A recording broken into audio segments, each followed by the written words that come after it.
Ucrania es un país enorme y próspero, con un pasado reciente estrechamente vinculado con Rusia.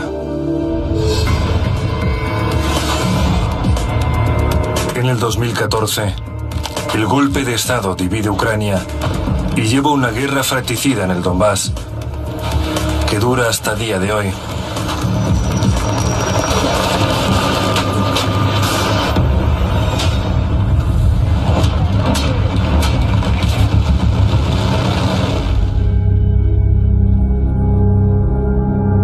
Cerca de Lugansk, al lado de un gran campo, hay una enorme tumba. Aquí están enterrados en su mayoría los civiles asesinados en verano del 2014 por las fuerzas ucranianas. Solo aquí, en este mismo lugar, están enterrados entre 300 y 500 civiles asesinados por la Dirección Político-Militar de Ucrania. Podemos definirlo con una sola palabra: genocidio. Ana Soroka dirige una comisión especial que recoge pruebas de los crímenes de guerra cometidos por la administración de Ucrania contra el pueblo de la República Popular de Lugansk. Nunca lo olvidaremos y nunca lo perdonaremos.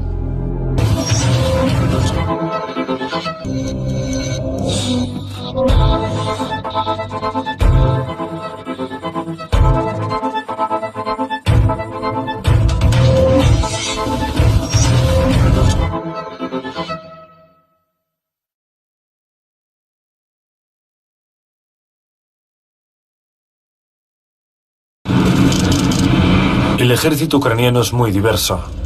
Hay una enorme diferencia entre los batallones de voluntarios nacionalistas y las Fuerzas Armadas de Ucrania. Las Fuerzas Armadas de Ucrania son ciudadanos comunes, reservistas y soldados que sirvieron en su momento. Muchos no quieren luchar, pero deben hacerlo porque, según la ley ucraniana, pueden enfrentarse a penas de prisión si se niegan a alistarse. Los tipos que reclutó el gobierno no sabían a dónde los llevaban. A sus madres les dijeron que iban a realizar entrenamientos. Olga Koptseva trabaja en un programa de intercambio de prisioneros. Ha conocido a muchas madres ucranianas que buscan a sus hijos desaparecidos. Eran jóvenes, de 18, 19, 21 años. No tenían ni idea de lo que estaba pasando. Los convocaron solo para los entrenamientos. A estos jóvenes, sin entrenamiento, los están enviando al frente los primeros y a los batallones nacionalistas detrás. Envían a los jóvenes y detrás a los nacionalistas para evitar que retrocedan. Vimos esto en nuestro territorio en el 2014. ¿Acaso no es eso fascismo? No deberían estar muriendo por los intereses de Estados Unidos. Las madres ucranianas no conocen el destino real de sus hijos. Los residentes del pueblo de Stanitsa Luganska describieron que se cavaron pozos y se llevó maquinaria pesada como excavadoras y luego llegaron camiones Kamaz cargados con cuerpos y los arrojaron en zanjas que luego taparon con tierra. Poroshenko autorizó crematorios móviles. ¿Para qué?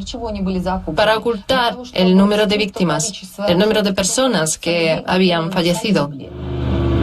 Los batallones nacionalistas de voluntarios, conocidos como Dobrovolets, se caracterizan por su cinismo y atrocidad.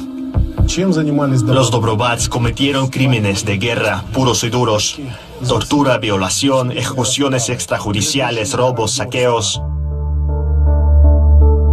Vasily Prosorov, un exteniente coronel del Servicio de Seguridad de Ucrania, se unió a las milicias populares de Donbass en el 2014. Fue una decisión propia. Arriesgando su vida, rescató a más de 100 civiles y defensores de Donbass. En cuanto a los horrores que presencié, el pelotón Tornado enfrenta cargos criminales. Durante el registro e inspección de los teléfonos de los combatientes, se reveló que en la escuela donde se encontraban tenían una cámara de tortura donde a las personas las colgaban del techo por los brazos o por las piernas, violaban niños, mujeres y también hombres, les cortaban los dedos, les tallaban las siglas de Donetsk en la espalda con cuchillos.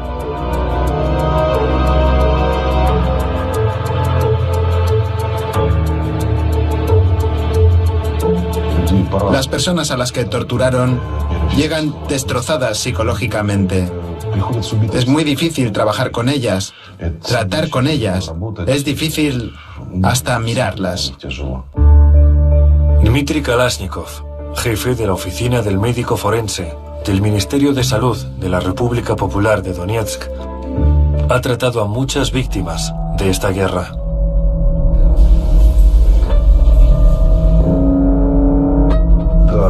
Este joven fue capturado. Así lo atormentaron los llamados batallones nacionalistas.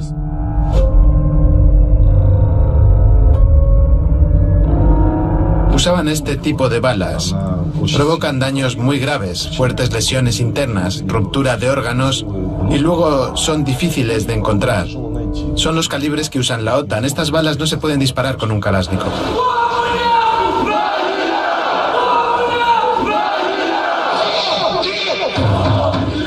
La lista de crímenes de los batallones nacionalistas es larga y dolorosa. No fueron solo Aidar, Azov y Donbass los grupos paramilitares que lo hicieron. Se descubrieron fosas comunes de civiles donde se habían desplegado estos grupos, incluso mujeres embarazadas. En Novosvetlovka se distinguió el mismo batallón Donbass cuando violaban a menores. ¿Esto no es una atrocidad? En la aldea Kreshevatoe mataron a la mitad de los residentes. Es un hecho comprobado. Los criminales armados en la plaza de Maidán eran y son grupos nazis. ¿Sabe que algunos de ellos se pegaron un parche de conquistador en el uniforme y que se les habían prometido esclavos y tierras en Donbass? Conocemos los nombres de estos criminales de guerra, conocemos a los comandantes que dan estas órdenes, todo está registrado. Esperamos que se lleve a cabo un proceso judicial por el uso de métodos de guerra prohibidos que Ucrania ha utilizado y sigue utilizando hasta el día de hoy.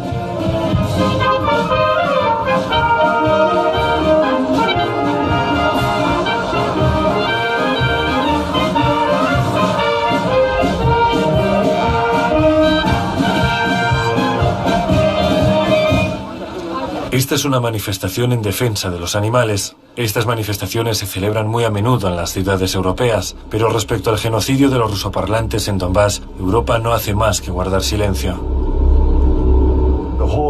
A toda la población de Donbass la presentan como terroristas. Hemos sido testigos de una guerra informativa contra los residentes de Donbass y contra Rusia. Lo que dicen los medios de comunicación occidentales es una mentira absoluta. Cuando vine aquí por primera vez a principios del 2015 y vi a esta maravillosa gente, a millones de personas maravillosas, de repente me di cuenta de lo grande que es la mentira que nos habían impuesto. Eso me chocó. Sabía que nos engañaban, por eso vine aquí.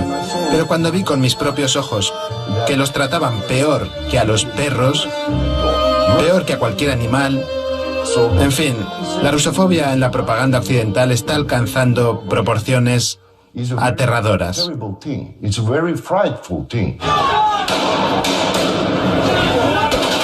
Los medios de comunicación occidentales y ucranianos tienden a no hablar sobre los crímenes de los batallones nacionalistas. A menudo mienten descaradamente, culpando a las milicias de las víctimas. Los medios de comunicación franceses ocultan la verdad y presentan a Rusia como el agresor que ha atacado a Ucrania y a la población local.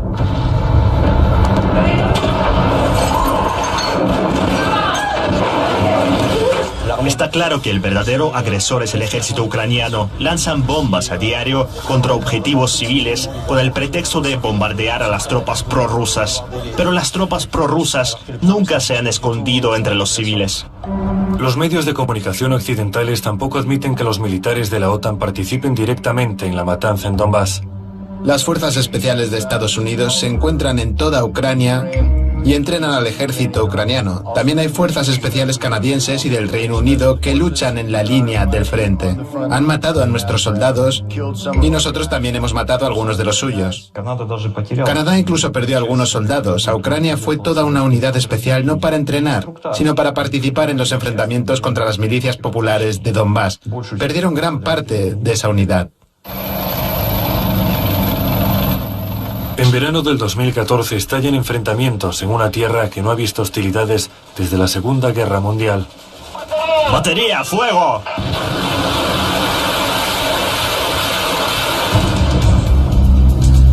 En julio del 2014 tuvo lugar el cerco de Izbarino. En agosto de ese mismo año, el de Ilovaisk.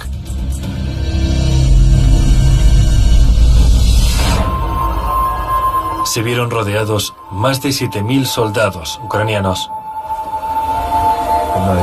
Una vez rodeados, muchos se rindieron. No se rindieron decenas, sino cientos de soldados. Huyeron a Rusia, como dicen, al territorio del país agresor. Luego los comandantes ucranianos que habían llevado a sus propios soldados al territorio ruso fueron juzgados en Ucrania por traición, solo por salvar a sus propios soldados y haberles ayudado a entrar en territorio ruso. Ucrania está en una posición catastrófica. El 5 de septiembre del 2014 se firman los primeros acuerdos de Minsk sobre la normalización pacífica del conflicto militar en Donbass. Los acuerdos de Minsk salvaron a Ucrania de una derrota total. Nosotros en ese momento estábamos en auge. Los habríamos derrotado de inmediato. Pero nada más firmar los documentos, Ucrania empezó a preparar una nueva guerra. Poroshenko consideraba los acuerdos de Minsk como: ahora podemos firmar cualquier cosa y luego encontraremos la manera de no cumplirlo. Pero esto resolveremos más tarde. El primer punto habla de un alto al fuego. Pero eso no sucede. Por otro lado, gracias a estos acuerdos, la situación en el frente se estabilizó. Por eso los acuerdos de Minsk, en este sentido, aún sirven.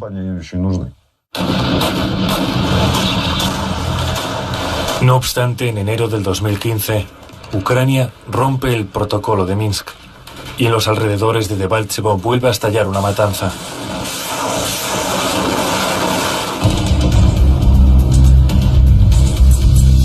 Esta empresa desemboca en el cerco de Debaltsevo.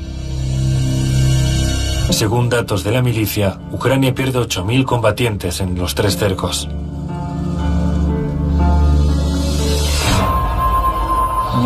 No entiendo por qué el pueblo ucraniano se está exterminando a sí mismo. Porque en este lado, los separatistas, como los llamamos, son iguales que nosotros. Todos nosotros somos personas. ¿Por qué lo estamos haciendo? Quiero decirles a las madres ucranianas que no dieron a luz para mandar a sus hijos a la muerte. Cuídenlos. Hay un sinnúmero de víctimas que nunca podremos contar. Y los que financian todo esto son oligarcas y globalistas. Y la OTAN lo apoya. Ucrania no podrá poner fin a esta guerra antes de que no destruya este cuartel. Y cuando lo haga, les aseguro que la guerra civil terminará al día siguiente. El 12 de febrero del 2015 se firma la segunda versión de los acuerdos de Minsk. Sin embargo, Ucrania los boicotea hasta el día de hoy. Occidente siempre le ha echado la culpa a Rusia. Cada uno puede tener su propio punto de vista sobre los hechos de aquel entonces. A mí todo esto me parece un acto ilegal de agresión abierta rusa en el sur de Ucrania. Occidente nunca reconocerá oficialmente que se está librando una guerra civil en nuestro territorio y que se lleva a cabo un genocidio del pueblo ruso parlante. Les conviene decir que Rusia tiene la culpa de esta situación, que Rusia es un invasor, etc. Pero esto no se corresponde en absoluto con la realidad. Los medios occidentales tampoco necesitan la verdad. Vi con mis propios ojos cómo estos supuestos periodistas llegan a Donbass, toman el micrófono y empiezan a mentir de manera insolente. Hablan sobre unas pandillas armadas que circulan por Donbass y oprimen a la gente. Les pregunté, yo también estoy en Donbass. ¿Dónde ve algo parecido aquí? ¿Por qué escriben sobre pandillas armadas? ¿Dónde están? Muéstrenme al menos una. Y entonces me responden, usted sabe, nos pagan para que lo digamos. Occidente calla también los destrozos de la infraestructura y la industria de Donbass efectuados por Kiev. Más de la mitad de las minas están cerradas y destruidas por los enfrentamientos militares. Casi la mayor parte de nuestra mina también está destruida. La mina 22 Komunarskae es una de las pocas que quedan en Donbass. El jefe de la mina, Alexander Piragov, y su equipo pudieron ponerla en marcha después de que los batallones ucranianos la saquearan por completo. Ahora estamos intentando reconstruirla, aunque no hemos hecho ni la mitad, pero a pesar de todo, seguimos adelante. Los mineros trabajaron arriesgando sus vidas bajo el intenso fuego enemigo. En la mina estábamos en un refugio, escondiéndonos de bombardeos. Aquí está el letrero que indica dónde está el refugio. En una ocasión tuvieron que pasar 2 días bajo tierra. Mientras bajábamos a la mina, empezó el bombardeo. Tuvimos que subir por el pozo. En total pasamos 2 días dentro de la mina. Antes de irse, los grupos armados ucranianos dejaron terribles huellas tras de sí. En esta fosa se encontraron cuerpos de civiles. Los encontramos por el olor. Cuando los desenterramos, resultaron ser cadáveres de civiles. Había vainas usadas por la zona. Lo sabemos y lo recordamos. Hay testimonios de lo que ha pasado. Se lleva a cabo un examen médico forense y se recopila una base de datos de ADN. A estos propósitos, en Donetsk hay un laboratorio especial de ADN. Desde principios del 2017 hemos analizado más de 200 restos de cadáveres y a más de 250 familiares. Es algo humano, incluso si se trata de un cadáver. Además, estamos hablando de prestaciones sociales para los hijos, pensiones en favor de los familiares.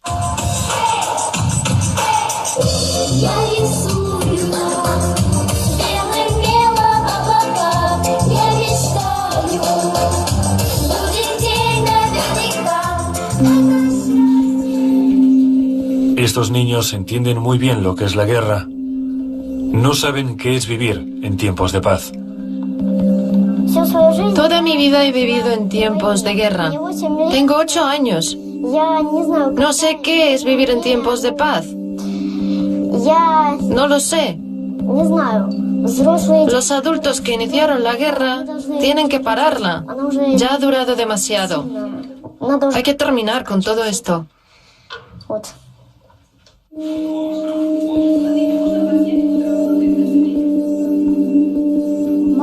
Mi padre murió en la guerra.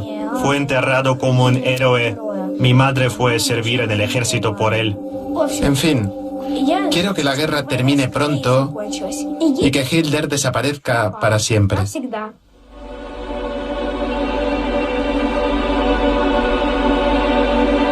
Y estos niños no volverán a cantar, a pintar, ni a soñar. También hay un monumento a los niños asesinados en la República Popular de Donetsk. Ahora estamos en el Paseo de Los Ángeles. Es un recordatorio para todo Donbass sobre el precio que pagamos por el golpe de Estado que se llevó a cabo en Kiev en el 2014. Daria Morozova, comisionada de Derechos Humanos en la República Popular de Donetsk, ha intentado en numerosas ocasiones transmitir a los países occidentales la posición del pueblo de Donbass. Esta es nuestra tierra.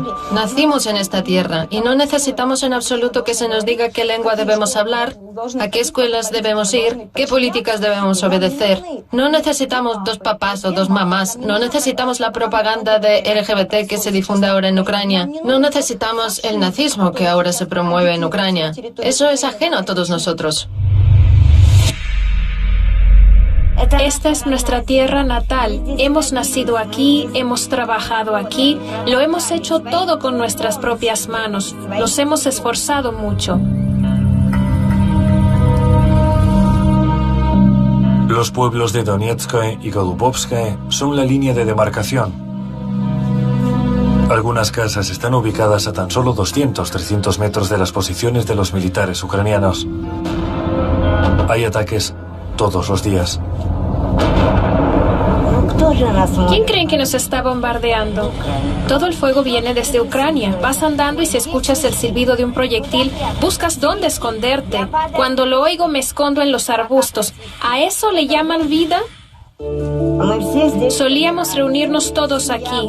Éramos una gran familia. Mira, el senador ya no existe, la cocina, el sótano tampoco. Todo está destruido.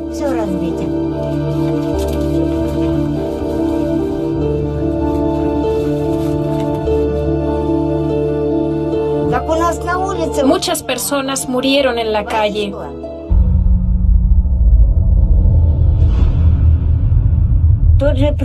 El presidente Zelensky, ¿acaso no es padre? ¿No tiene hijos? ¿No tiene una madre? ¿Quién es él? Es un lacayo de Estados Unidos. Vivir aquí es un infierno.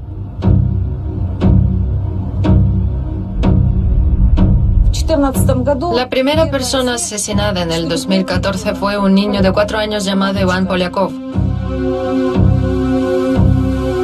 A Svetlana le explotó una trampa explosiva cuando iba a ver a su madre. Su vida terminó a los 16 años. En la familia Mazurov, 3 niños perdieron a su madre. Es que no puedo.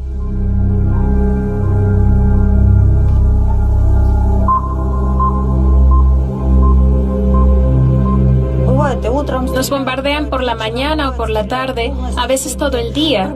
Cuando el fuego se detiene, salimos a trabajar en nuestros huertos. Hubo un bombardeo hace apenas 2 horas. Fue uno muy fuerte. Estaban disparando con algo potente. Todas las aldeas fronterizas tienen que soportar regularmente el fuego pesado. Los francotiradores también están siempre al acecho. Cerraron nuestro colegio. Nuestros hijos tienen que tomar un autobús y viajar hasta la ciudad vecina. Pero los autobuses también son bombardeados. Disparan a los niños, no a los soldados, sino a los niños. Nos dirigíamos a casa cuando empezó un bombardeo y grandes proyectiles rojos pasaron zumbando por delante de nuestro autobús escolar. Es aterrador porque en cualquier momento puedes perder la vida cuando apenas empiezas a vivirla. Los niños nos llaman desde el colegio. Mamá, no podemos salir, están disparando. Mamá, hemos parado, nos están bombardeando fuerte. Y nosotros los padres estamos en casa temblando de miedo porque ni siquiera podemos salir a buscar a nuestros hijos a causa de los bombardeos. Hoy en Ucrania encontramos tropas estadounidenses y europeas. La OTAN ha desempeñado su papel en el país, pero gran parte de este esfuerzo ha sido en respuesta a la agresión rusa, al hecho de que Rusia entró allí ilegalmente, violando la soberanía de sus vecinos, y Estados Unidos y sus socios de la OTAN han sentido el deber de ayudar a los ucranianos a defenderse mejor. Pregunto a los políticos occidentales, ¿qué están haciendo? Mírenlo con sus propios ojos. ¿Dónde ven a los ocupantes? Aquí solo hay civiles, niños y ancianos. ¿Por qué les dan armas y dinero a esas personas? ¿Para qué nos matan? ¿Para qué? Esto lo hacían solo los nazis en la Segunda Guerra Mundial. Ahora los ucranianos están haciendo lo mismo con su propio pueblo. La misión especial de observación de la OSCE en Ucrania trabaja de forma muy selectiva en Donbass. En su mayoría registra los detalles que les convienen a las autoridades de Kiev y a sus amos occidentales. Lamentablemente la OSCE nunca viene por estas calles y tampoco los vemos en el pueblo. La OSCE no ha estado por aquí desde el 2015. La gente, cuando ve OBSE, nos miran como con rabia. ¿Por qué? Porque no hablan de lo que ocurre, pues que asesinan a personas, que disparan artillería contra las zonas urbanas, que disparan los francotiradores contra la población civil.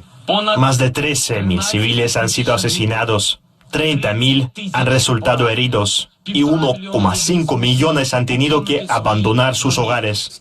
Los extraños informes de la OSCE no mencionan lo más importante, que de los 13.000 muertos en Donbass, incluso según las estimaciones de la ONU, el 70% son civiles, residentes de las repúblicas populares de Donetsk y Lugansk. La situación ha llegado al extremo. Los bombardeos han aumentado significativamente en los últimos 9 meses. Son ellos los que nos atacan a diario, cada día, sobre todo con... Bombas incendiarias. Sí, bombas incendiarias. Por eso siempre mantenemos estos recipientes con agua, por si acaso.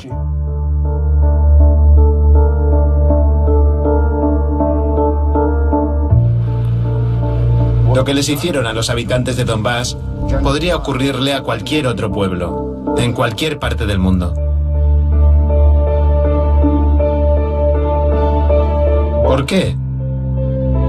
Simplemente por intentar proteger su lengua, su cultura y su patria. Solo por eso pueden mostrarlos como si se tratara de un enemigo global. Biden prácticamente le permitió a Zelensky no cumplir los acuerdos de Minsk, lo que empuja a Ucrania cada vez más hacia la guerra en Donbass. Pero a pesar de los incesantes bombardeos y de la presión internacional, Donbass sigue viviendo, trabajando y soñando con un futuro pacífico. Sin Ucrania. La inmensa mayoría ya no puede imaginarse como parte de Ucrania por toda la sangre derramada entre nosotros. Hay demasiada sangre, demasiados muertos, familiares, vecinos y amigos. Es muy difícil encontrar a alguien que quiera volver a ser parte de Ucrania. Y ese 2 o 3% que sí quisiera volver, sueña con la antigua Ucrania, la de antes del 2014. Y si tenemos en cuenta lo que ocurre ahora ahí, ninguna persona en su sano juicio miraría siquiera en esa dirección. Nunca, nunca más, después de todo esto, hacer las paces o volver a Ucrania. Jamás.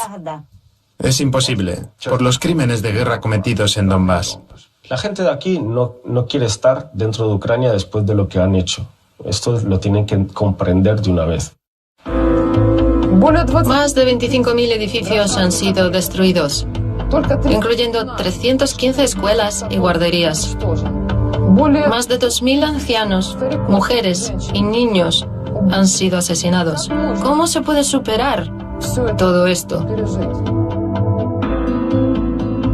Expulsaremos a los malvados fascistas que quieren venir a nuestra tierra. No permitiremos que vengan. Esta es nuestra tierra, nosotros vivimos aquí.